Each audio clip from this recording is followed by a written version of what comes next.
অসম এখন কৃষিভিত্তিক ৰাজ্য। মই বৰ্তমান সময়ত আজি আহি উপস্থিত হৈছোহি দেৰগাঁও সমষ্টিৰ অন্তৰ্গত এখন অতি ভিতৰুৱা গাঁৱত। গাঁওখনৰ নাম নামগড়মুৰা।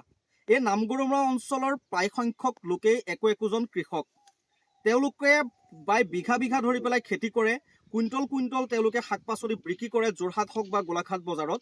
তাৰ পাছত কিন্তু তেওঁলোকে এই যিসমূহ শাক পাচলিৰ খেতি কৰে, এই শাক পাচলিৰ খেতিসমূহৰ পৰা তেওঁলোকনো কিমান লাভান্বিত হয়, তেওঁলোকে কিন্তু আজিৰ দিনটোত ক'বলৈ গ'লে তেওঁলোকৰ মুখেৰে অলপ আগত গম পালোঁ যে তেওঁলোকে এটা দুৰ্দশাময় জীৱন কটাই আছে এই খেতিডৰাত তেওঁলোক নিৰ্ভৰশীল হৈ পেলাই।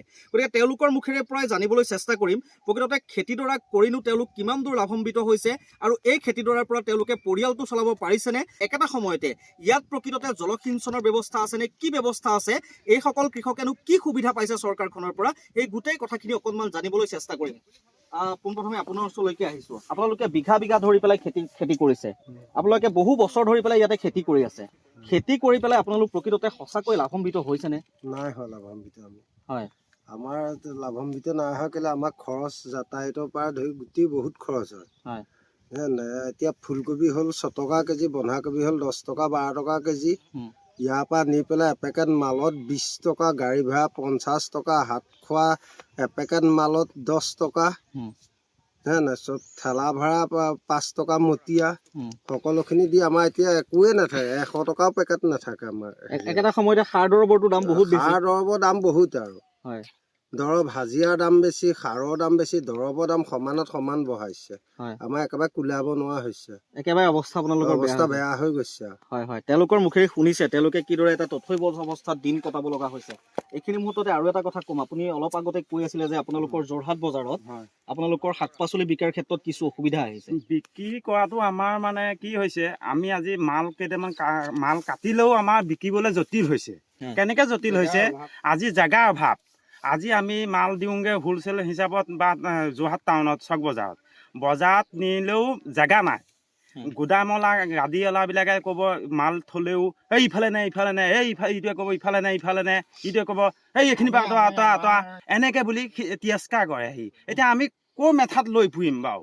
আমি মূৰত লৈ ফুৰিলেহে হ'ব। মাল বিকিবলৈ আহিছোঁ টাউনত বজাৰত, আমি মূৰত লৈ ফুৰিব নোৱাৰোঁ নহয়। আমি খেতি কৰি খাব নোৱাৰোঁ, বেপাৰ এখন কৰি খাব নোৱাৰোঁ, কি কৰি খাম?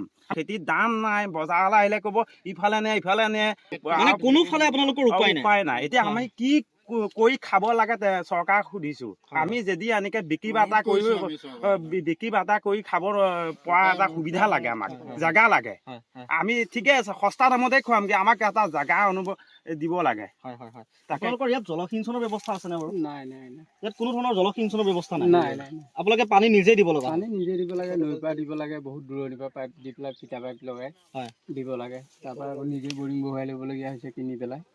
তেনেকেই আমি খেতি পথাৰ কৰি আছোঁ। কৰিলেও কিয় এতিয়া এইবিলাক খেতি চব শুকাই অৱস্থাই নাই পানীৰ অভাৱত। হয়, কাৰণ সেইখিনি হেৰিয়াতে মানে বহুত আমাৰ অসুবিধা। হয় হয় হয়, আপোনালোকেতো দামো পোৱা নাই যিটো ন্যূনতম মানে একেবাৰে এতিয়াতো বজাৰ মানে হেৰিয়া গুটিৰ মূল্যই নুঠিব নেকি। হয় হয়, আৰু দৰৱ পাতি পৰা ধৰি যিখিনি দাম, হয় হয় হয়, সেইখিনি মানে চব ফালৰ পৰা আমাৰ বিপদ। এয়াই হৈছে আজিৰ দিনটোত খেতিয়কৰ দুৰ্দশা।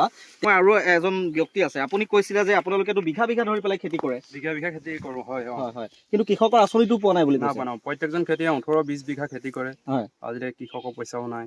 কৃষকৰ পইচাটো নাই নাই।